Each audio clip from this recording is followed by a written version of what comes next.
श्री विद्यारण्य जी ने गायत्री माता का पूर्ण लगन और श्रद्धा के साथ में गायत्री मंत्र का जप किया।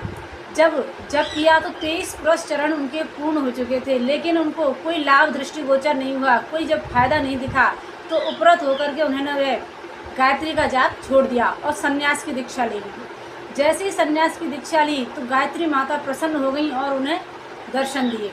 दर्शन देकर के वे कहने लगी, पुत्र कोई वरदान मांगो।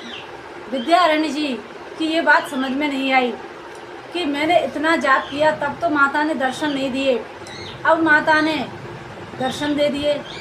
तब गायत्री माता से वे स्वयं पूछते हैं कि माता मैंने इतना आपका जप किया तब तो आपने दर्शन नहीं दिए, अब आपने मुझे दर्शन दे दिए, संन्यास लेते ही आपने मुझे दर्शन दिए, इसका क्या कारण है। तब गायत्री माता उनसे कहती हैं कि पूर्व जन्म में तुमने 24 प्रतिबंधक ऐसे बड़े पाप किए थे जो 23 पुरुष चरण तुम्हारे पूर्ण हो चुके थे, उससे नष्ट हो गए, लेकिन एक शेष रह गया था। यदि तुम उसे पूरा कर लेते तो मैं तुम्हें दर्शन दे देती, लेकिन तुमने उपरत होकर के जैसे ही संन्यास लिया तो संन्यास दीक्षा से वह तुम्हारा तत्काल पाप नष्ट हो गया, इसलिए मैंने तुम्हें दर्शन दिया। तो ऐसे ही जीव का भी हाल है। हम भगवान का नाम जप करते हैं, कहते हैं कि प्रभु का नाम जप कभी भी व्यर्थ नहीं जाता। जितना आप नाम जप करते हैं उसका प्रतिफल अवश्य मिलता है, इसलिए हमें प्रभु का नाम जप कभी भी छोड़ना नहीं चाहिए, क्योंकि क्या पता हमारे पाप कितने हैं।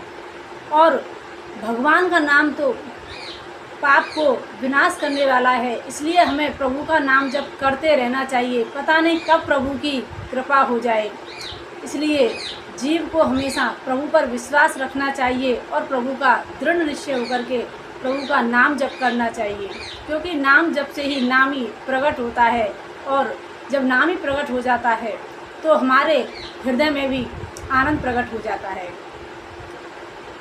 जय श्री कृष्ण।